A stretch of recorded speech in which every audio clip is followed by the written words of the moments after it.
சும்மா இல்ல அடிப்பட்டவனுக்காக சொந்தம் அல்லவா அந்த சிரமாகப்பட்டது எழுந்து அடே ஈசா அடே பரமேசா அட கஞ்சா குடிவெறியா சாம்பலை பூசிய சோம்பேறி ஈசா பெரும் காரியத்தை செய்து விட்டாயே அப்படி என்று கேட்டவுடனே கோபம் அதிகரித்த சிவபெருமான் இந்த பிரம்மா கபாலம் நம்மையே இப்படி பேசுகின்றது. பிரம்மா கபாலம் நம்மை பார்த்து ஏடா குலமா பேசுகிறதே, இது விடப்படாது அப்படின்னு கைலாய வாசல் அதை கீழே குனிந்து அந்த சிரசை எடுத்தார். பிரம்மா கபாலத்தை எடுக்க அந்த களத்திலே பத்தி கொண்டது. பிரம்மா கபாலம் கரைச்ச பற்றி கொண்டது. அது விடவில்லை. இது எங்கே சென்றால் சிவபெருமானுக்கு பித்து வெறி பிடித்தது. பித்து வெறி பிடித்து அங்கங்கே அலையக்கூடிய நேரத்தில் பார்த்தது இந்த நாராயணன் இடத்திலே ஓடி சென்று அண்ணா நாராயணா நடந்தது எல்லாம் சொல்ல இந்த கபால கீழே விட வேண்டுமையானால் ஏதாயிலும் உபாயம் செய்யுங்கள் அப்படி என்று சொல்ல பார்த்தார்.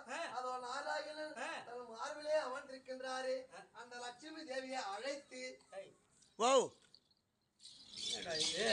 நான் எடுக்கிறேன் உங்களை அப்படி இப்படிமா எனக்கு மடியில கைய வைக்கிறான். வைக்கட்டும் பார்த்துக்கோ எப்படியா இருந்தாலும். என் மருமவன் வராதா என் மச்சான் இல்லடா இது வம்ப போச்சு. அதை கேளு குறைக்காதியா.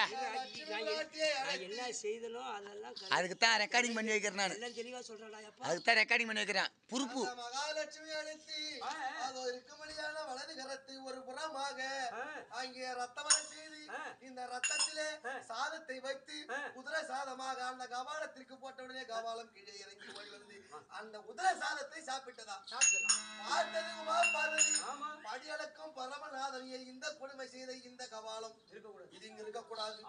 ஆழியாக சமுத்திரத்துல போடணும். இந்த அம்மா என்ன பண்ணாங்க, இந்த கபாலத்தை எடுத்தார்கள். பிடித்தது பிடித்து உலகமே